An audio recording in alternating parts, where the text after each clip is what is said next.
Muy bien, ahora vamos a hablar sobre enfermedades renales. Soy Deyanira Santos Vélez, voy a acompañarlos en el curso de laboratorio. Eh, Laboratorio, como les estaba diciendo al principio, es mucho más que números, es mucho más que rangos. Debemos aprender la anatomía, recordar, perdón, la anatomía y la fisiología, porque ya la aprendimos, ¿verdad? Entonces, teniendo eso en consideración, como vamos a hablar de nuestro amigo el riñón, debemos entender un poquito y recordar su ubicación, su peso, cuál es su unidad funcional, sus medidas, su gasto cardíaco. ¿Ya? Primero, recuerden que el riñón es un órgano retroperitoneal. ¿Ya? Es un órgano que lo vamos a encontrar retroperitonealmente, ¿no? No en el peritoneo. La ubicación la vamos a encontrar en la dorsal 12 hasta la L3, con una diferencia entre el izquierdo y el derecho, ¿verdad? Ustedes ya sabrán por qué. ¿Por qué es importante reconocer la ubicación de mi riñón? Porque como van a ver en semio, o sea, ya un poquito abarcando todos los cursos que van a llevar, en semio van a ver y en semiología renal van a ver que se realiza un estudio que se llama la puño percusión. ¿Qué quiere decir esto? Que en la espalda del paciente tú vas a realizar pequeños golpecitos, no muy fuertes, para poder ver el dolor que pueda sentir el paciente.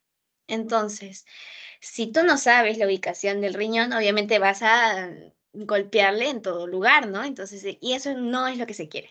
Entonces, lo que se quiere es que tú conozcas y recuerdes la ubicación del riñoncito, que es de dorsal 12 y L3. Entre ellos lo vamos a encontrar, ¿ya? Normalmente, el riñón pesa de 150 a 170 gramos. ¿Ya? Sus medidas, que es muy importante que recuerden, de 12 por 6 y por 3 centímetros. ¿Y por qué es importante recordar eso? Porque como ustedes sabrán, el riñón o cualquier órgano que está enfermito con el tiempo, ¿qué quiere decir enfermito con el tiempo? Que crónicamente ha estado recibiendo mucho en exceso, en poco, de lo que necesita o de su función en realidad que conlleva va a ir disminuyendo de tamaño, ¿no? Entonces, si el riñón por A o B tú miras en una imagen, ahora hablando de diagnóstico por imagen, más pequeñita, ¿tú qué vas a decir? Ah, mira, este riñón no está del mismo tamaño. Entonces, ¿qué quiere decir? Que probablemente tengo una enfermedad renal crónica. ¿Y cómo yo voy a buscar o determinar que hay una enfermedad renal crónica? Ahí nosotros vamos a ver el laboratorio. Más adelante vamos a hablar de una prueba muy importante que vendría a ser la tasa de filtración glomerular, ¿ya? Pero antes de empezar y decir pruebas, vamos a seguir con esto. El gasto cardíaco también, 20% se lleva del gasto cardíaco nuestro riñón. Recuerden, chicos, que la unidad funcional del riñón, ¿quién es? La nefrona. Siempre preguntan esto. La nefrona, ¿quién es la unidad funcional del riñón? ¿Cuántas tenemos? 1.000.000. Cada riñón. Como miran acá, les traje la imagen del riñoncito, ¿no? Su ubicación, cómo vamos a pasar todo el proceso. Entonces, de acuerdo a eso, ustedes deben recordar que los procesos renales o la función renal son 4 especialmente, ¿no? Uno de ellos es filtración, como les estoy mostrando acá. La siguiente es reabsorción, la secreción y al final la excreción. ¿Cuál me va a interesar en esta oportunidad y cuál les voy a explicar mucho más a detalle? Va a ser la filtración. ¿Y por qué me vas a explicar eso? Porque vamos a hablar de la nefrona. Y la nefrona, como habíamos visto, es la unidad funcional. ¿Qué quiere decir? Que ayuda al funcionamiento de mi riñoncito, ¿verdad? Y dentro de la nefrona vamos a encontrar ¿a quién? A mi glomérulo. ¿Por qué es importante que ustedes recuerden el glomérulo? Porque dentro del glomérulo, como ustedes saben, la nefrona es todo esto, lo que estoy acá haciendo un circulito, ¿no? La nefrona está compuesta por el glomérulo, los túbulos renales y todo ello, ¿no? Entonces, ¿qué me va a interesar en este momento? Va a ser el glomérulo, esto de acá. esto que estoy resaltando en rosadito, perdón, en amarillito, como medio cuadradito que le estoy tratando de hacer, esa parte del glomérulo me interesa. ¿Por qué me interesa esa parte del glomérulo? Porque vamos a hablar de nuestra palabra estrella o palabra que siempre deben recordar en este caso, en laboratorio, en este tema, que es la barrera de filtración glomerular. Ya, ¿pero qué es eso? ¿Se come? No, no se come. Pero ustedes deben recordar que la barrera de filtración glomerular se compone por eh, como su mismo nombre dice, ¿no? Imagínense que ustedes tienen que entrar a un lugar, a su casa, pero para entrar a su casa tienen que pasar por controles.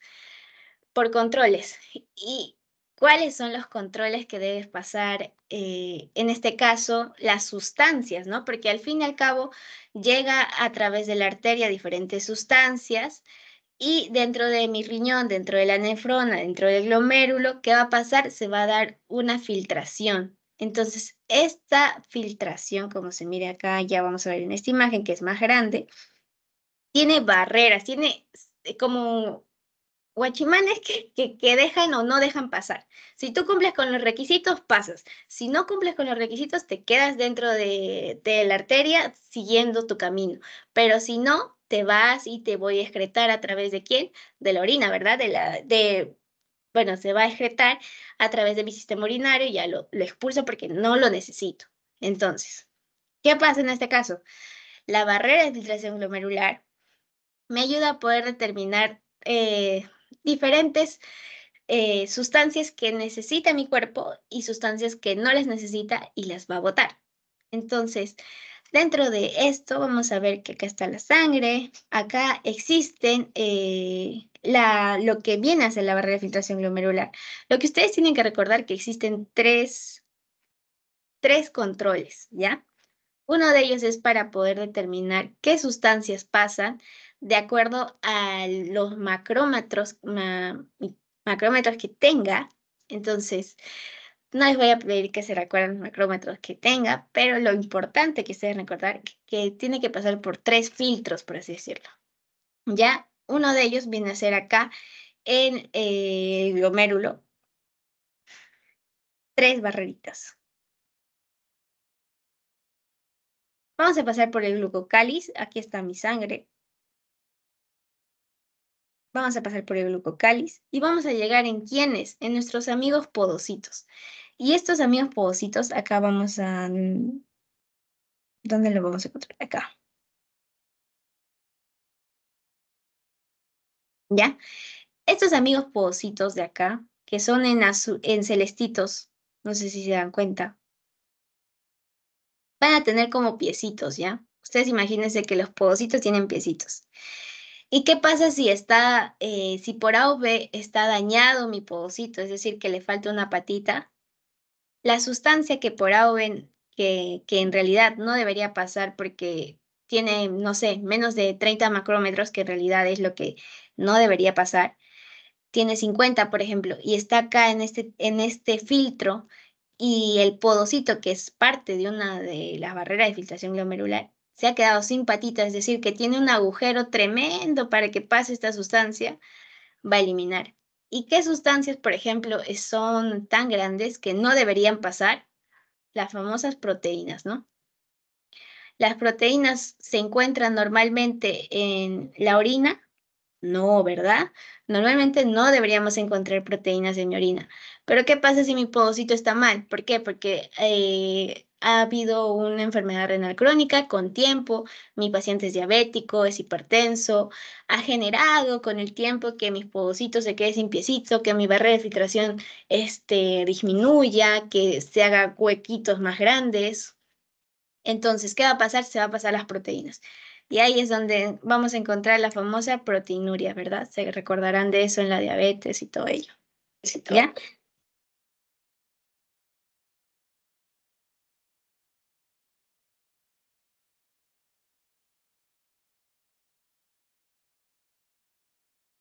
Bueno, si tienen alguna duda o algo, me dicen nada más. Y ahora hablando netamente del laboratorio renal, ya recordamos la fisiología, la anatomía del riñoncito. Entonces, ¿qué debemos entender? ¿Qué debemos recordar? Que la palabra biomarcador. Biomarcador hace referencia a una sustancia biológica que se va a elevar o va a disminuirse si existe algún problema o si existe una deficiencia del funcionamiento de mi riñón. Entonces, si nosotros queremos buscar un biomarcador o una sustancia que me diga exactamente, si esto se eleva, sí o sí, es, por ejemplo, que mi paciente es diabético. No, porque existe criterios para poder reconocer si un marcador es ideal o no es ideal, ¿no? Entonces, si es ideal, sería que no fuera invasivo, que sea muy sensible y muy específico. Y acá en sensibilidad y especificidad debemos recordar que lo vimos en bioestadística, creo. Entonces, la sensibilidad, ustedes imagínense a alguien que ni siquiera lo estás, ni siquiera lo rozas, ni siquiera lo golpeas y ya, ay, está reaccionando.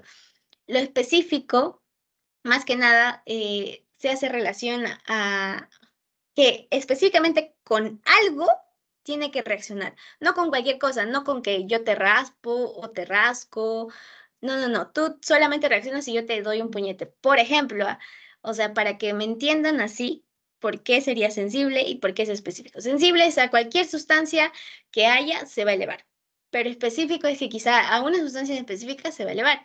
Y otra forma o la definición correcta técnica de sensibilidad y especificidad va a estar en relación con el valor predictivo positivo y el valor predictivo negativo. ¿Ya? Eh,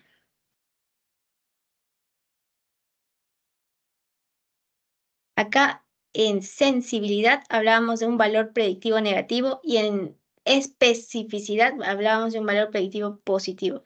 ¿Qué quiere decir valor predictivo negativo, valor predictivo positivo? El valor predictivo negativo quiere decir que dentro de un grupo de enfermos yo voy a diagnosticar o ver a alguien que en realidad sí está enfermo, ¿ya? El otro lado de especificidad vendría a ser a un grupo de personas sanas, yo les tomo una prueba así al azar y de todas esas solamente una me sale positiva que tiene, por ejemplo, enfermedad renal crónica. Entonces, ese sería un valor predictivo positivo de una enfermedad sana, de un grupo, perdón, de personas sanas y la sensibilidad sería de un grupo de personas que ya están con la enfermedad, ya algo así. Sensibilidad y especificidad va a ser un término que siempre en el laboratorio vamos a tocar, así que ténganlo muy en cuenta. Va a haber una forma rápida y fiable, más que nada esos términos, porque en realidad todo esto es parte de su clase teórica que les saqué, pero lo que sí les quería explicar era que esto, ¿no? Muy sensible, específico y eso. Muy importante que para que se considere un marcador o biomarcador ideal, debe ser una detección temprana y no debe tener una falla, ¿ya? Normalmente los exámenes de laboratorio tienen sus pros y sus contras, que ya lo vamos a ir viendo. Este de acá, este esquema o estos cuadritos de acá que les traje son resúmenes, ya un resumen que les puede ayudar a poder entender un poquito más los marcadores. Como les dije, los marcadores vendrían a ser sustancias de mi cuerpo que me ayudan a ver si hay alguna patología o no. En este caso, la urea. Esta es una principal forma de desecho de nitrógenos o nitrogenado, ¿no? Y va a salir o va a expulsarse por la orina. ¿Qué es la creatinina? La creatinina viene a reformar parte de desecho de músculo. Ya lo vamos a ver, cada una de las sustancias las vamos a ver. Sí, cada una lo vamos a ver. Nos ayuda a estimar la tasa de filtración glomerular. Pero estos son como ideas claves que les van a ayudar a recordar un poquito más. El ratio Boone, que viene a estar en relación con la creatinina, depende de otras sustancias y su diagnóstico es sérico. ¿Qué quiere decir sérico? Me estaba olvidando.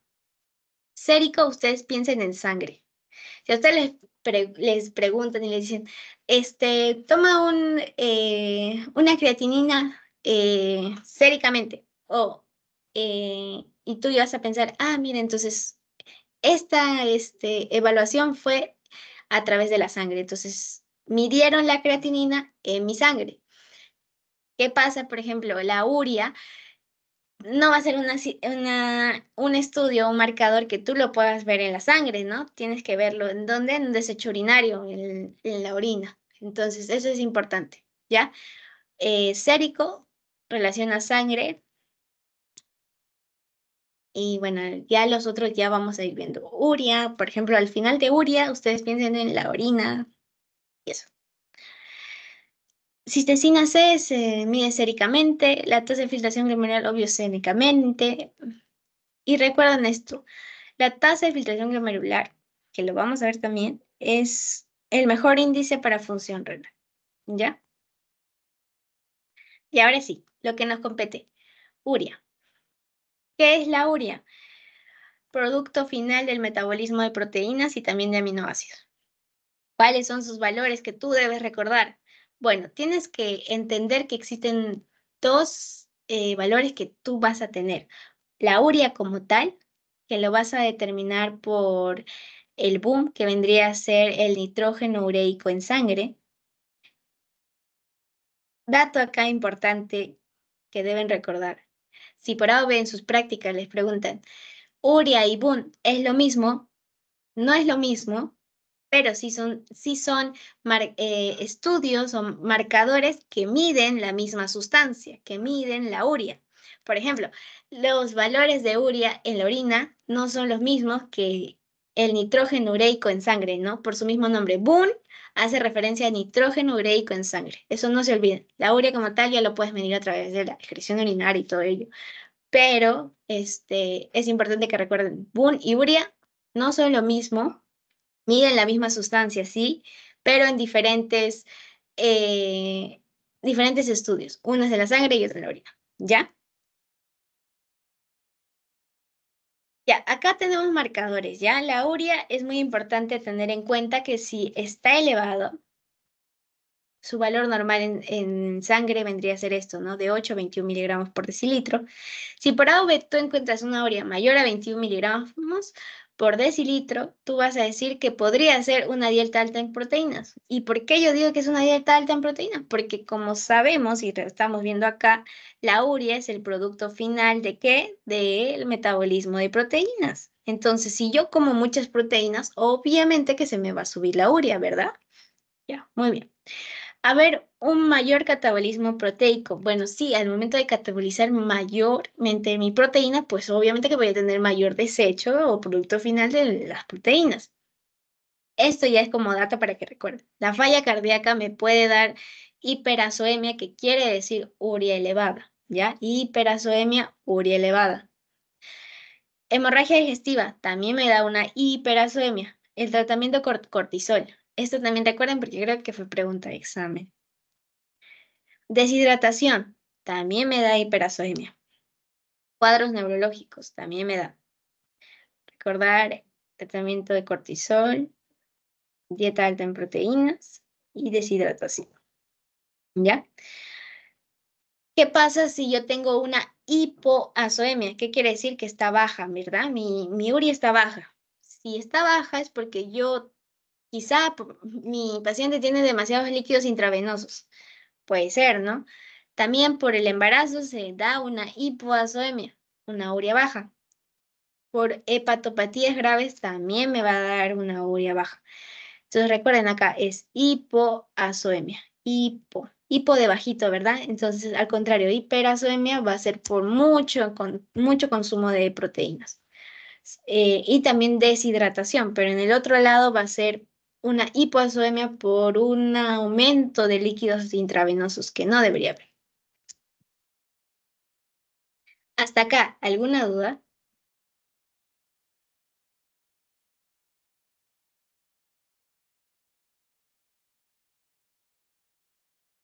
Una consulta. ¿Podría volver a explicar sobre el valor predictivo, negativo y positivo? No lo logré entender. Allá, de sensibilidad y especificidad. No te preocupes, vamos a volver a explicar. Esto lo vamos a ir abarcando en todas las sesiones. Todas las sesiones vamos a ir recordando qué es sensibilidad, qué es especificidad. Pero recuerden que la sensibilidad hace relación a un valor predictivo negativo. ¿Cómo ustedes van a recordar esto?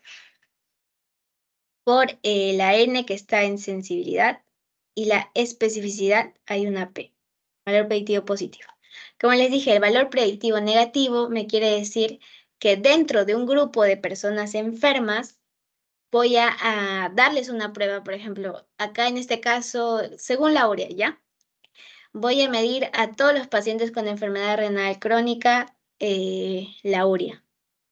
En la mayoría quizá me va a salir que está una urea elevada o quizá está baja. Entonces, ¿qué quiere decir esto? Que en un grupo de personas enfermas yo voy a diagnosticar quién de verdad está enfermo. El otro lado vendría a ser un valor predictivo positivo. ¿Qué quiere decir? En que a todos los estudiantes estén enfermos o no enfermos de alguna patología renal, lo voy a medir y de acuerdo a eso yo voy a determinar quién posiblemente esté enfermo.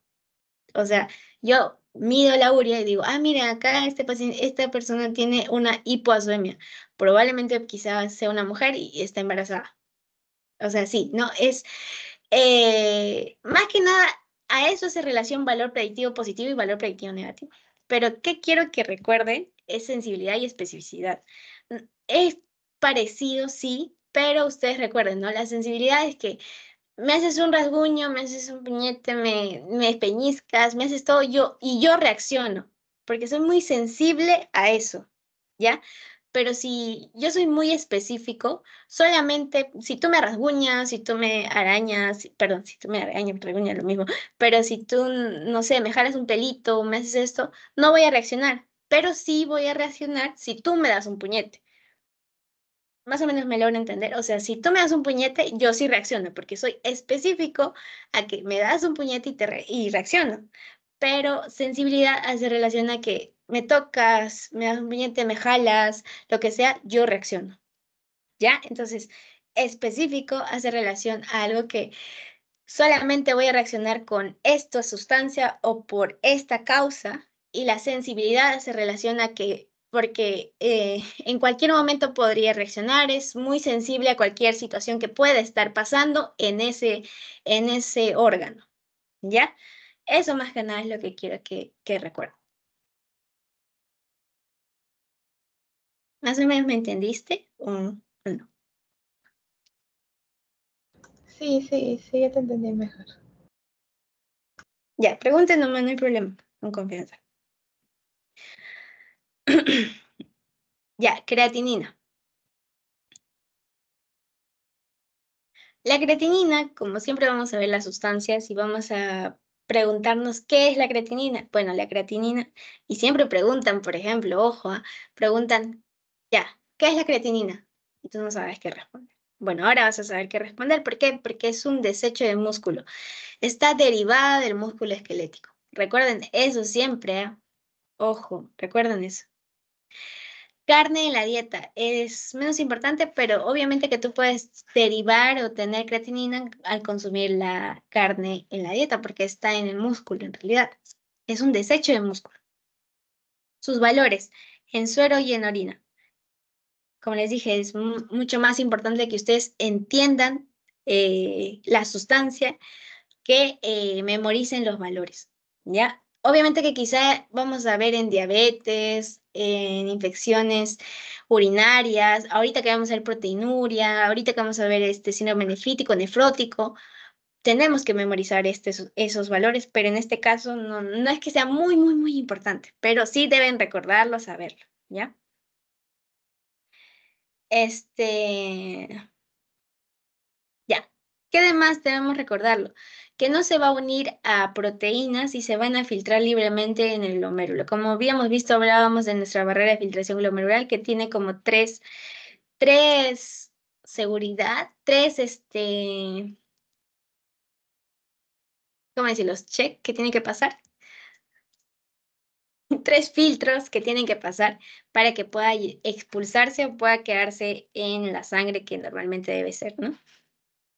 Entonces, no se une a proteínas y se filtra libremente. Recordemos que las proteínas no deben estar en la orina. Ya, nada de proteínas debe estar en la orina. Si por A o B hay proteínas en la orina, podemos pensar que el paciente pueda tener diabetes y que sea una diabetes con mucho tiempo que esté generando que mi podocito no pierda su patita y haga un agujero muy grande y por ese lugar pase las proteínas, que no debería pasar.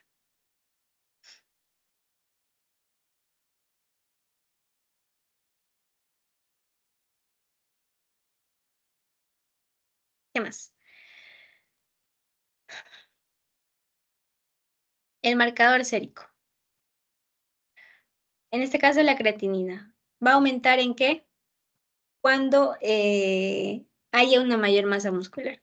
Obvio, ¿no? Si les estoy diciendo que la creatinina es desecho de músculo, si yo soy más musculoso, obviamente que voy a aumentar mi creatinina. Séricamente, es decir, en la sangre voy a encontrar una elevación de mi creatinina porque yo tengo mayor masa muscular.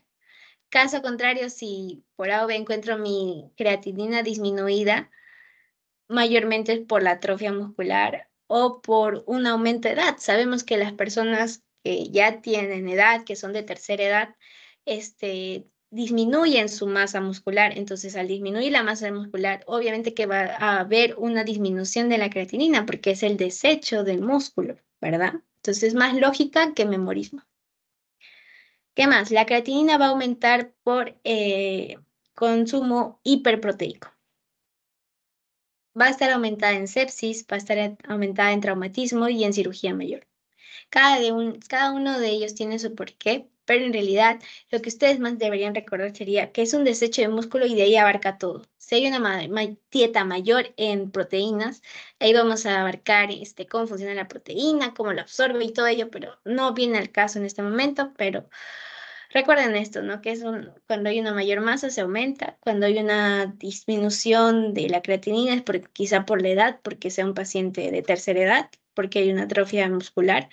Otros datos importantes, no menores, serían hipertiroidismo, el síndrome de Cushing, el sexo femenino, obviamente se cree que, bueno, se sabe que hay una menor masa muscular. Ya, ¿qué más? La secreción tubular es mayor al 15%. Ustedes saben que tenemos parte de la nefrona, ¿no? El glomérulo, los túbulos renales, la asa de Henle, el túbulo contorneado, proximal, distal y todo eso. La secreción tubular es mayor al 15%. ¿Qué limitación me tiene este marcador, esta creatinina? Vendría a ser que es muy poco sensible a insuficiencia renal crónica. ¿Qué quiere decir poco sensible? Es decir, que si por A o B mi riñoncito está mal, no va a elevarse. La creatinina no se va a elevar si por A o B mi riñón está mal con una enfermedad renal crónica de tiempo. Se necesita una reducción del 50% de la falla renal.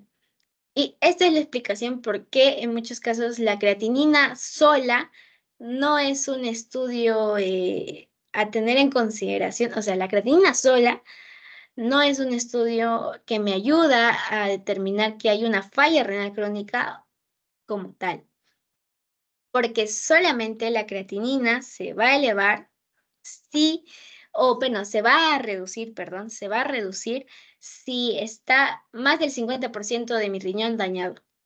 Pero obviamente que si el 50% del riñón dañado de mi paciente está malito, obviamente que no va a ser el único estudio que vamos a ver la creatinina, ¿no? Vamos a ver otros estudios más.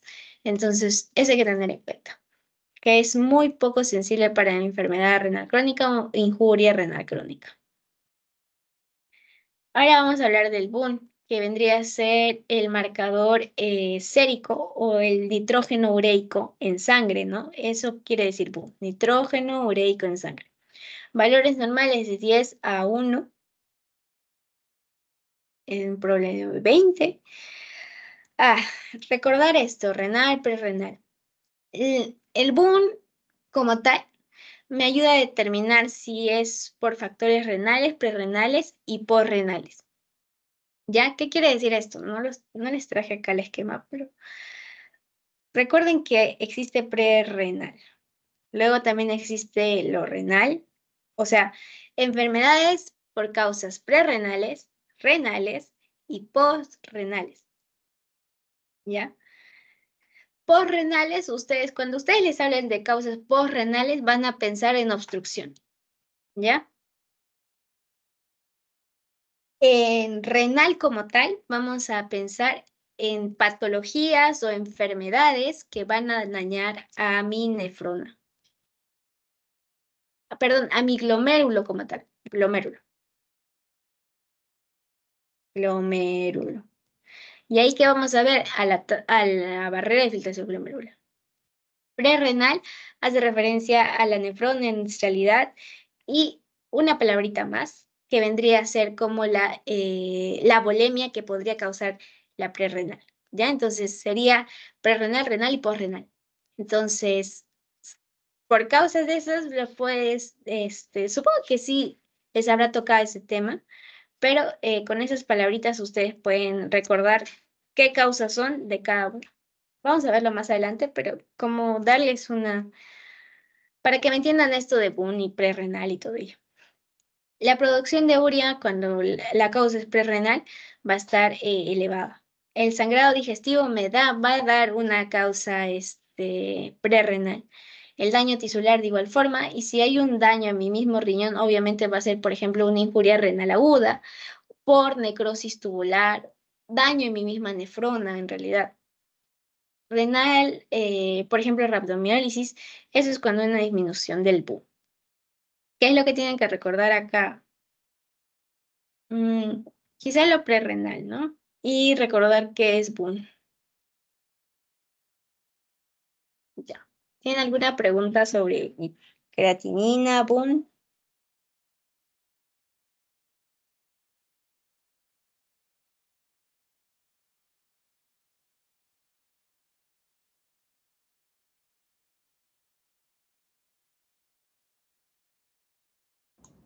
Disculpa, el valor normal del boom ahí en la creatinina es 10/1, ¿verdad? Entonces, por ejemplo, cuando en el cuadrito dice renal 10/1, ¿por qué es IRA? Como que dice el ejemplo de necrosis tubular. O sea, no entiendo muy bien eso. Ah, ya. Como tú sabes, los valores normales del BUN, que es el nitrógeno ureico como tal, van a estar en relación al 20. ¿Qué quiere decir 20? Esto es complejo, pero ustedes recuerden que de 10 a 1, que es la comparación que se tiene entre la sangre y la urea como tal. Entonces, la sangre y la comparación de la urea va a ser de 10 a 1. Entonces, esto de acá renal me quiere decir que la injuria renal aguda, ustedes saben que de un momento a otro empieza a elevarse, ¿no? No es que con tiempo se haya realizado un daño, sino que de la nada empieza a elevarse. Entonces, ¿por qué se considera los valores? Esto lo saqué del Balcells, que es el libro base que ustedes tienen. Entonces, el Balcells considera que renal vendría a ser de 10 a 1, quizá una causa que podría darnos una necrosis tubular aguda. ¿Por qué? Porque no solamente es, como les dije, la creatinina o el boom sobre creatinina, que es en realidad lo que se quiere decir acá. ¿Qué quiere decir? Urea y creatinina. Entonces, si mi urea está y la creatinina, ambas están elevadas, yo voy a pensar que puede ser por un daño agudo reciente, ¿ya? Eso es lo que más o menos quiere decir. Los valores normales sale en su Balcer que es así, pero ellos consideran que una injuria renal aguda puede estar característico por unos valores normales, ¿ya? Sí, Más que ya está nada. mejor. Más que nada porque ustedes recuerden que un daño renal agudo va a ser rápido, ¿no? No va a ser con un tiempo mucho para que pueda cambiar mucho las características del funcionamiento de mi riñón, ¿no? De cierta manera es de un momento a otro. Entonces, por eso más o menos consideran que si tú tienes un valor normal de creatinina, probablemente que quizá podrías tener una injuria renal aguda por una necrosis tubular que recién va a ir aumentando, ¿ya? Eso más que nada. Buena pregunta, la verdad.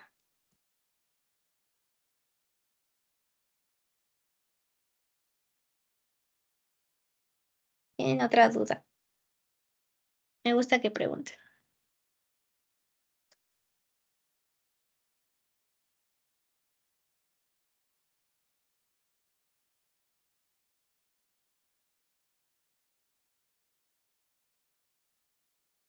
¿No? Ya, vamos a pasar con la tasa de filtración glomerular. Ya, vamos a pasar con la tasa de filtración glomerular. La tasa de filtración glomerular se va a medir a través ¿de qué? A través de la creatinina, que son sustancias endógenas de mi riñón. Se mide a través del aclaramiento del plasma que está libre en una sustancia. Pero en esta sustancia vamos a tener sustancias tanto exógenas como endógenas, valga la redundancia. Y dentro de ellas, ¿cuál me sirve más? Vendrían a ser las endógenas, que vamos a hablar de la creatinina y la cistatina C.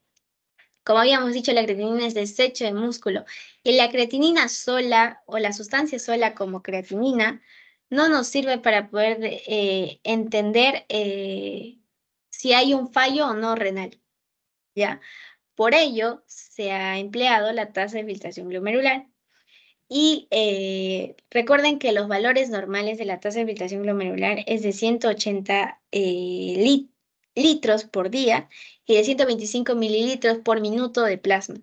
Sin embargo, esto va a variar según el sexo, según la edad, según la raza, según la composición corporal o la masa corporal que tenga el cuerpo o la persona. Tenemos una fórmula que quizá les pueda servir. La tasa de filtración glomerular se mide a través de fórmulas, ¿ya? Eh, en realidad, la tasa de filtración glomerular ustedes pueden buscar en su celular y pueden poner los datos de creatinina, la edad del paciente y todo ello para que ustedes puedan tener el resultado, ¿ya? Pero hay una fórmula que es la de Krofkov. Un ratito les voy a... Así se escribe, fórmula de Raf, no quiere. Aquí está.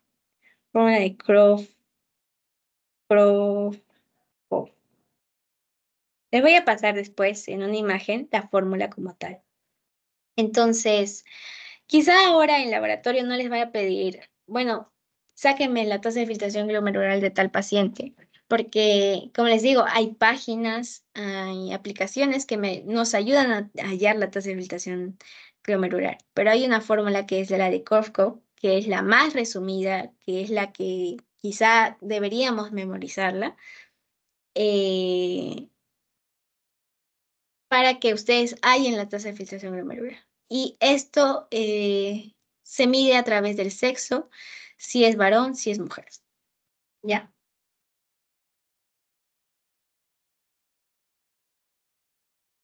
A ustedes solamente les explican qué es la tasa de filtración glomerular, cómo pueden medirlo a través de la urea creatinina, su valor normal y eso, ¿no?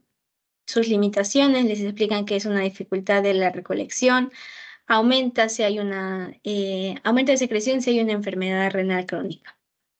¿Qué es lo que ustedes deben saber? Sí o sí, es mayor a 90, perdón, menor a 90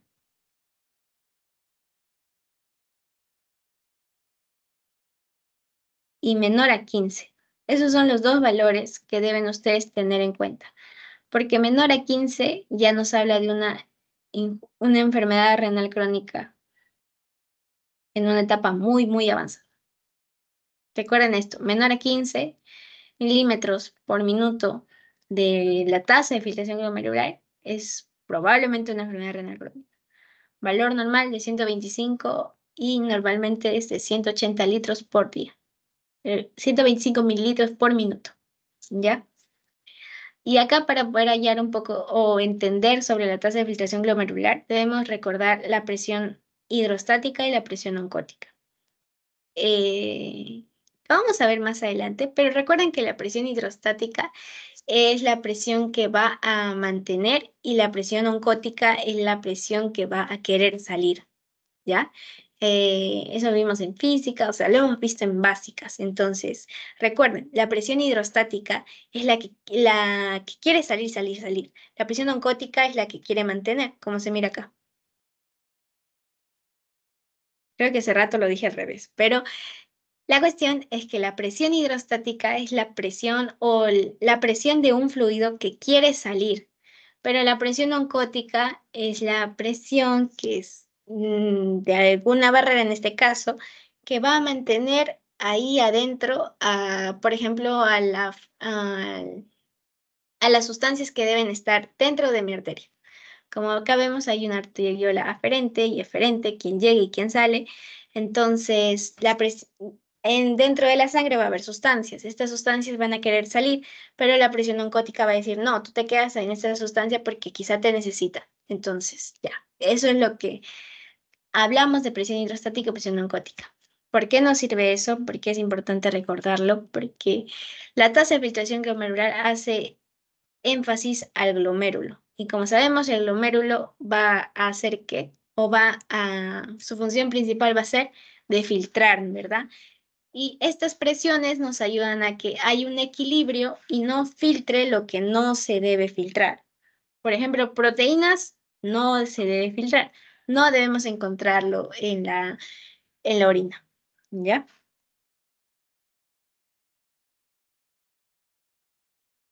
¿Tienen alguna duda? Hasta acá ya hemos hablado sobre los marcadores séricos renales.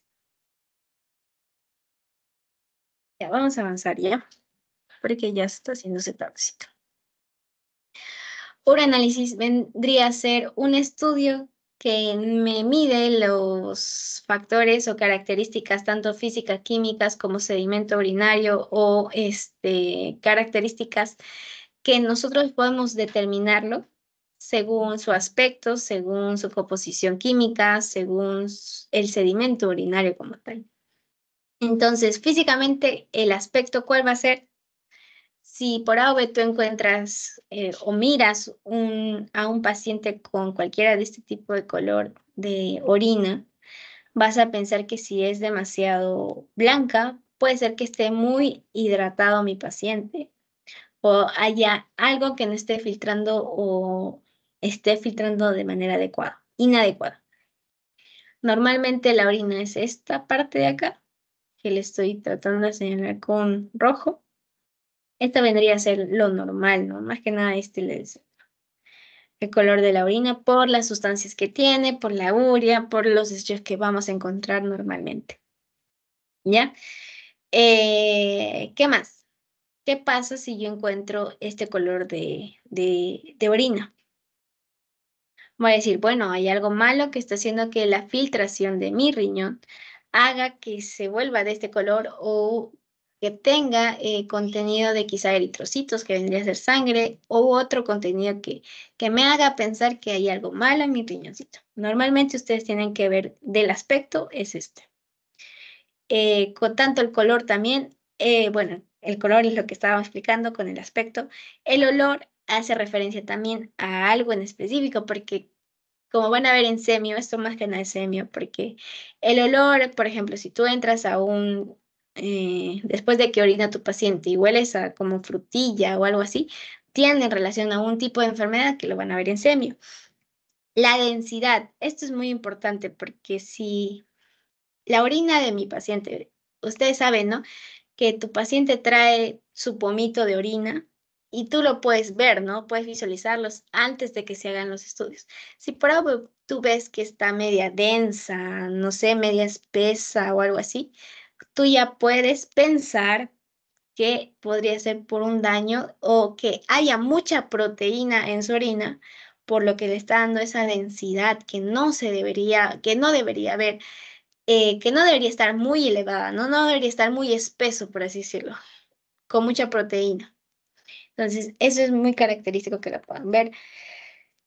Y dentro de eso vamos a ver la famosa descripción de la de la proteinuria, que vendría a ser la lava de cerveza o la espuma que podría, que está en pacientes diabéticos con años, ¿no? Que ya tienen su problema renal y hace que el riñoncito, a través de su barrera de filtración glomerular, tenga huequitos y pase la proteína y genere toda esta espuma, esta densidad elevada que pueda tener la orina. ¿Ya? ¿Qué más? Ah, ya. Recuerden que, bueno, eso no tiene, o sea, tiene mucho que ver laboratorio, también quizá las características, cómo debe entregar la muestra a mi paciente. Recordarán que debemos decirle, explicarle al paciente que, bueno, instruirlo sobre cuál es el correcto, la correcta toma de muestra, ¿no? Entonces, en ese caso vamos a recordar que sería el segundo chorro de la primera orina. Recordar que no debe parar de orinar, sino que la paciente debe estar orinando y el primer chorro que él mire lo deja y en el segundo recién se va a dar va a acumular las muestras, ¿no?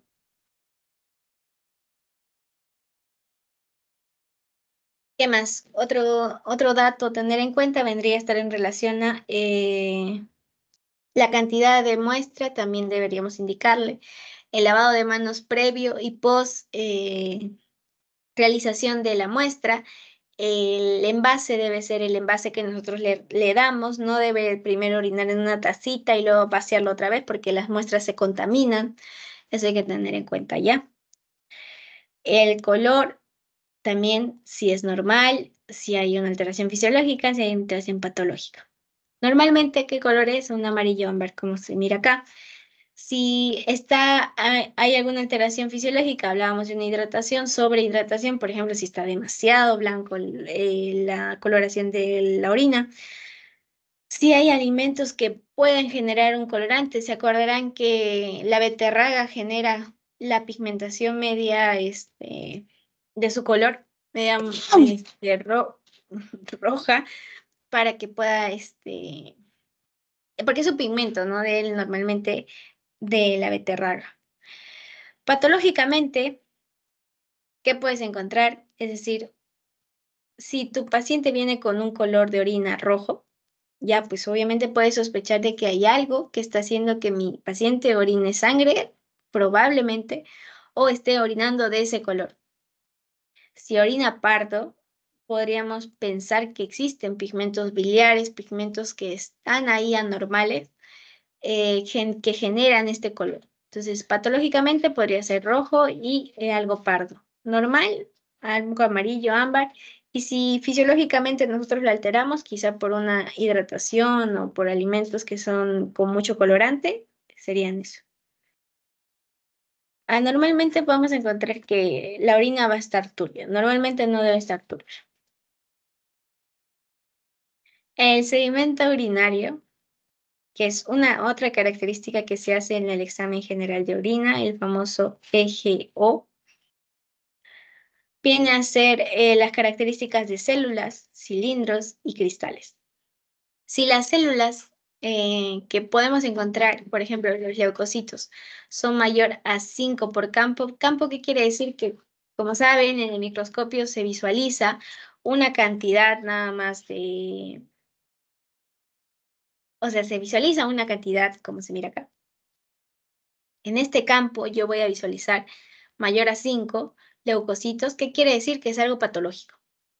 Si es menor, puede ser que quizá no sea algo patológico, pero sí está empezando a realizarse un proceso infeccioso. Como sabemos, los leucocitos son, ¿qué? Glóbulos blancos, ¿verdad? Entonces ellos son como nuestros soldaditos, se van a elevar cuando hay algún proceso que no es normal. ¿Qué más? Si encontramos hematíes, ¿qué quiere decir hematíes? Eritrocitos, ¿verdad? O glóbulos rojos. Si son patológicos, vamos a ver mayor a 2 o 3 por campo. Y recordar esto, que es siempre, he visto una pregunta que hacen, que es dismórfico y isomórfico. Si mi hematí tiene forma no tiene una forma como tal, está todo pasado, no sé. Normalmente el hematíe tiene su forma así, ¿no? Voy a dibujar. Cóncava, medio ovalada. Entonces, ¿qué pasa si está dismórfico? Dismórfico, ¿qué quiere decir? Por ejemplo, está así. Medio raro, ¿no? Entonces es por un proceso glomerular. ¿Por qué? Y acá viene la explicación de por qué debíamos recordar fisio antes. Sabemos que la barrera de filtración va a pasar por tres filtros importantes. Uno de ellos vendría a formar parte de los podocitos, ¿verdad? Esos podocitos, si por A o B su agujero o su patita está dañada, va a pasar de cierta manera solamente quizá esta parte del eritrocito, ¿no? Va a pasar de una manera que no debe, ¿no? Porque en realidad no debería pasar los eritrocitos por ahí. Entonces van a ser medios dismórficos, medios anómalos, ¿no? Que no deben estar así con esa forma. Normalmente mi eritrocito tiene su forma ovalada, todo bonita. Pero si son dismórficos, es porque mi glomérulo está mal. Está pasando a través de las barreras de filtración glomerular, está haciendo que se genere esa dismorfía, esa anomalía de mi eritrocito. ¿Qué pasa si son isomórficos? ¿Qué quiere decir? Que mi eritrocito está así, bonito, o sea que está como debe estar. ¿Qué quiere decir esto? Que es por una explicación de una vía urinaria. Acá les traje una imagen. Si, por ejemplo, miren, como ustedes ven acá, hay una hematuria glomerular. ¿Por qué? Porque miren, el eritrocito está medio dismórfico, ¿no? No tiene una morfía igual pareja como normalmente es. Pero al contrario, si es por una hematuria, que vendría, hematuria, ¿qué quiere decir? Sangre de mi orina. Entonces, si por A o B la hematuria está igual, miren, los eritrocitos tienen su misma forma, ¿no? No hay ninguno que no tenga una forma diferente. Entonces, es por algo urológico, algo que está afectando a las vías urinarias mucho más abajo que mi riñón. O sea, no es, el problema no es de mi glomérulo, sino es un proceso quizá del riñón que puede causar una isomorfía del hematíe, litiasis. ¿Qué son las litiasis? Son cálculos renales.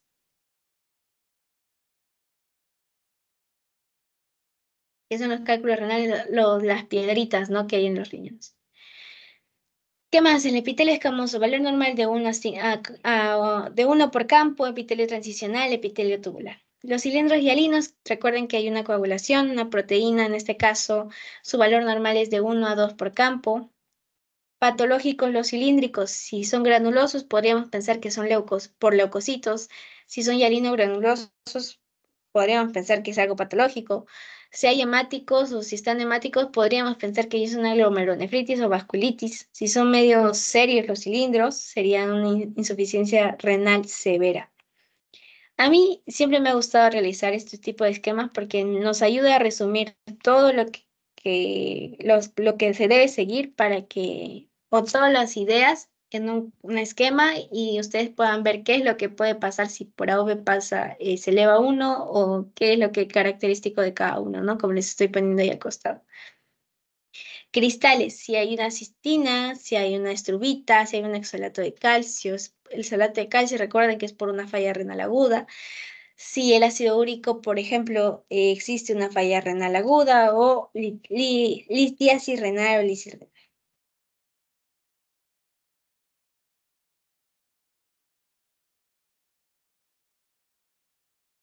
Ya, ahora para terminar vamos a hablar del síndrome nefrítico y nefrótico. Acá me estaba olvidando de algo antes de hablar de síndrome nefrítico y nefrótico. Recuerden que la proteinuria, su valor normal es de 45 a 100 miligramos por decilitro. Cuando yo digo que es algo anómalo o hay un rango nefrótico, como sabrán, es de mayor a 3,5 gramos en 24 horas. ¿Qué quiere decir esto? Que si por A o B en sus respuestas les dan mayor a 3,5 gramos en 12 horas, es característico de un rango nefrótico, ustedes van a marcar que me están siguiendo. Y ahora necesito que me respondan. Si por A o B les preguntan en sus prácticas o algo así, que el rango nefrótico es de mayor a 3.5 gramos en 12 horas, ¿ustedes marcarían que es verdadero o es falso? Falso. Muy bien, recuerden eso porque a veces les hacen caer entre 12 horas y 24 horas. El rango nefrótico o la característica de una proteinuria en rango nefrótico se debe medir en 24 horas. ¿Qué quiere decir? Que el paciente va a juntar en esas 24 horas su orina. Y ese estudio que se va a hacer a la orina es de acuerdo al tiempo que ha juntado el paciente su orina. ¿Ya? En este caso, 24 horas. Puede ser algo transitorio, sí. Patológicamente vamos a encontrarlo cuando es mayor a 24 horas. Muy importante que recuerden esa hora, ¿no? 24 horas. Ya, ahora teniendo en cuenta eso, el síndrome nefrítico y el síndrome nefrótico, vamos a poder diferenciarlo como, y acá les traje un esquema que es muy importante, les traje acá de sustancia P. Este síndrome nefrítico hace referencia a ítico de inflamación.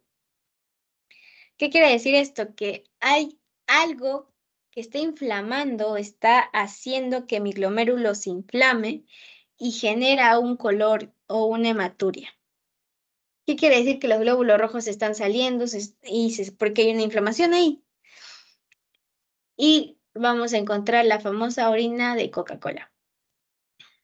Caso contrario pasa si hay un síndrome nefrótico o de podocitos. Ustedes recuerdan, o de podocitos. ¿Por qué? Porque en este caso mis podocitos no tienen patitas, como les había dicho. Acá se mira. Podocitos en este caso no tienen patitas y al no tener patitas las proteínas van a pasar, como se ve acá. Voy a poner puntero láser. Acá vemos a las proteínas, ¿verdad? Este podocito se quedó sin patita y por ese agujero está pasando las proteínas. Entonces, si hay una proteinuria masiva porque el podocito está dañado, ¿qué quiere decir? Que es por un síndrome nefrótico. Entonces, si ustedes les preguntan cuál es la causa o cómo podrías describir un síndrome nefrítico, ustedes recuerden, el nefrítico hace relación a una inflamación que puede causar a mi glomérulo. Característico que una hematuria. Con caso contrario, en el síndrome nefrótico ótico de podocitos, ¿qué quiere decir? Que mi podocito se quedó sin patita y esa patita está haciendo que pase demasiadas proteínas. Es una proteinuria masiva. Por ello, en el síndrome nefrótico vamos a encontrar la famosa proteinuria en rango nefrótico, obvio. 3.5 gramos en día. ¿Qué más vamos a encontrar característico? Una hipoalbuminemia. Recuerden esto también que quizá les pueda ayudar. Nemia hace relación a qué? A sangre, ¿ya? O sea, yo he medido la albúmina, que recordemos que la albúmina es una proteína de quién, de mi hígado, y en mi sangre salió que estaba bajo.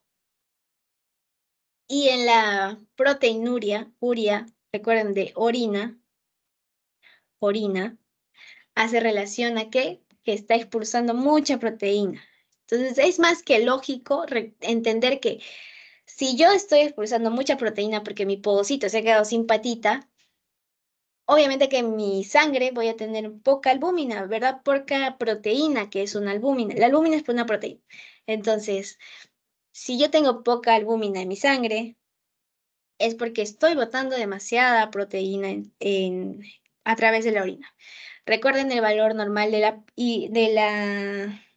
el valor de hipoalbuminemia es menor a 3.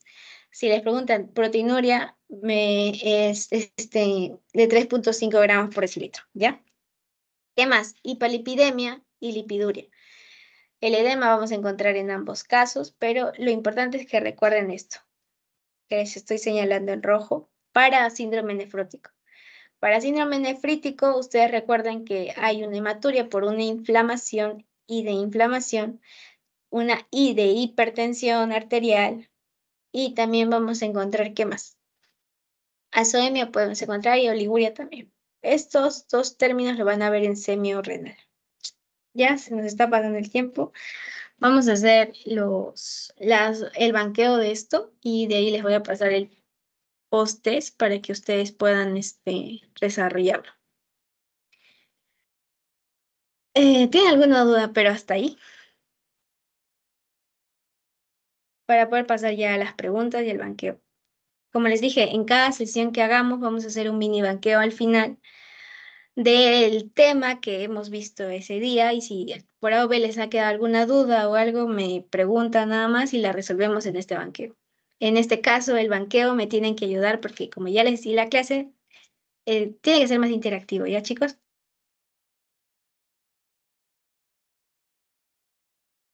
Ya, entonces vamos a ir a paciente mujer de 55 años, donde se plantea una diferencia de una insuficiencia renal prerrenal de una insuficiencia renal intrínseca.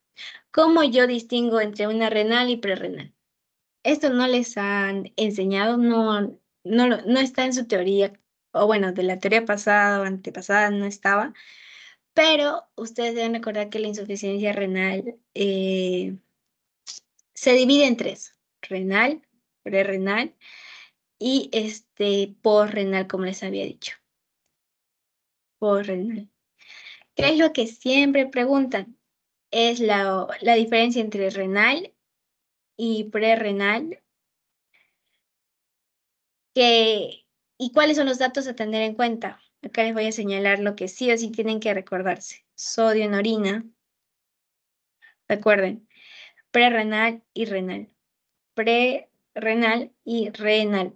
Renal o parenquimatoso es lo mismo, ¿ya? Acá es renal. Entonces tienen prerrenal y renal. ¿Qué otro dato más tienen que ustedes recordar sí o sí en estas preguntas que les hacen? Sería sodio y también vendríamos a recordar la osmolaridad. Esos dos. Esos dos sí o sí tienen que aprenderse. Recuerden que en una falla o una injuria renal que es prerrenal, o sea, antes de, vamos a tener característico que el sodio va a estar disminuido en 12. Y la osmolaridad vamos a tener que está aumentado mayor a 500, mayor a 450. Ya es al revés. Eso no se confundan, por favor, anótenlo, si pueden desde ahorita, anótenlo y repásenlo porque quizás se puedan confundir. Sí o sí tienen que aprenderse eso. Parenquimatoso de igual forma. Si está mayor a 20, vamos a pensar que es por algo, una causa renal. Si es menor a 350, vamos a pensar que es una causa renal. ¿Ya? Entonces, las tres preguntas de acá son en relación a este esquema. Y esto lo saqué de ¿cómo se llama? De un formativo que dieron. ¿Ya? Entonces, eso hay que tener en cuenta. Como les digo, las tres preguntas es lo mismo. Les preguntan sodio y osmolaridad.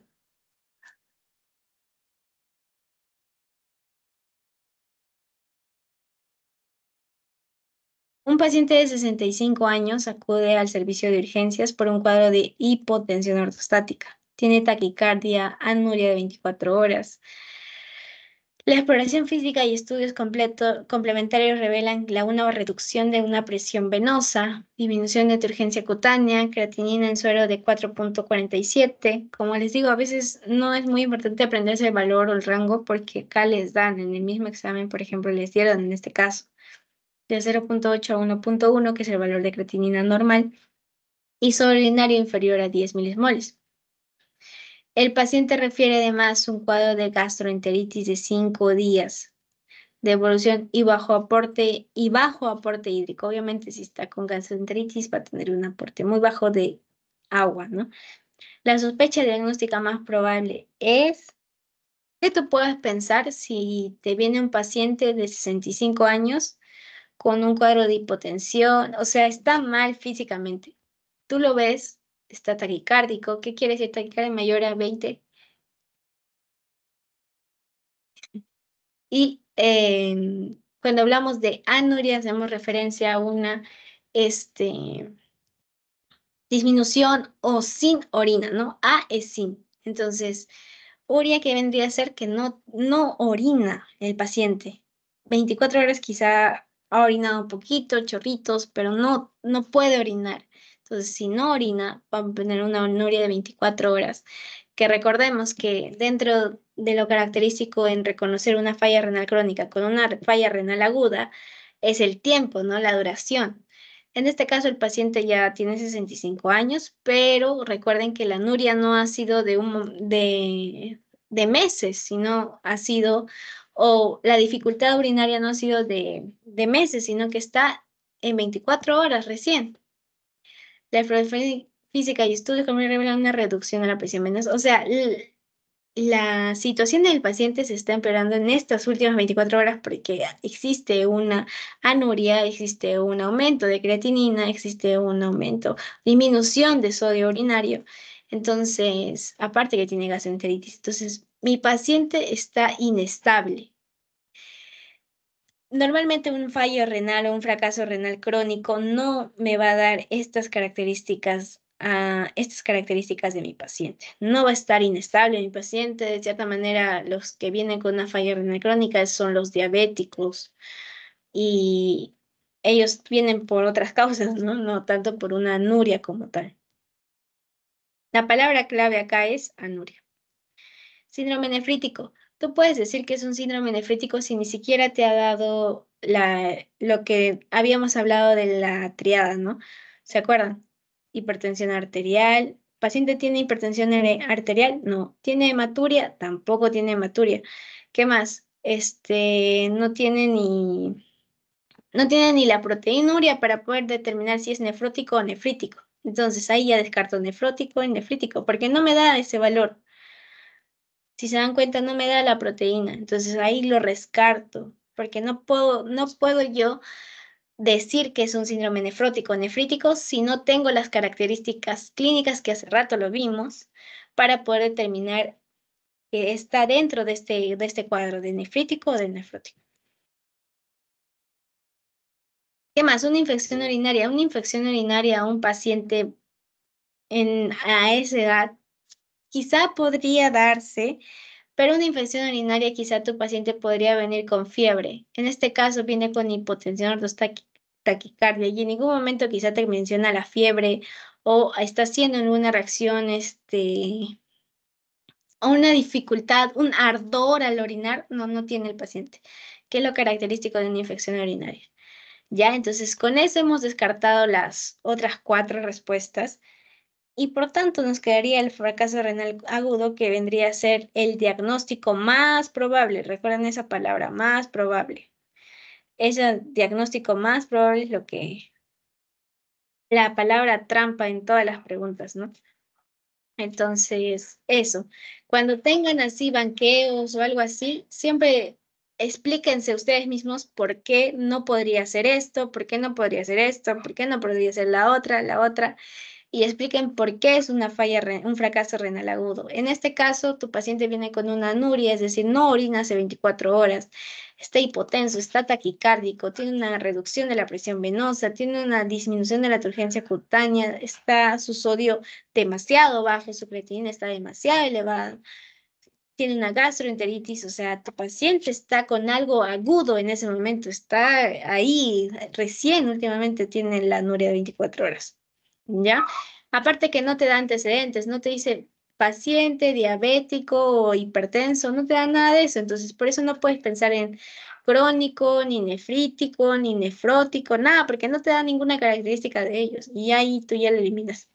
La infección urinaria te da otras características, por ejemplo, para ir adelantando, porque también vamos a ver infección urinaria. Característico que el paciente pueda venir con fiebre, ¿verdad? Ardor al orinar.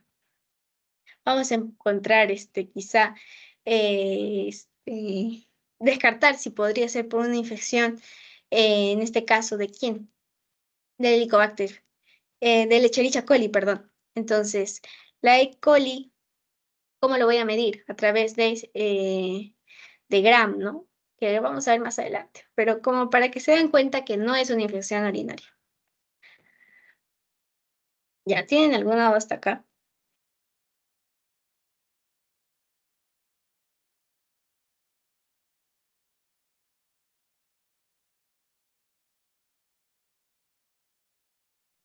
Creo ¿Tienen que todo algún...? está claro. Gracias, vamos a detener la grabación.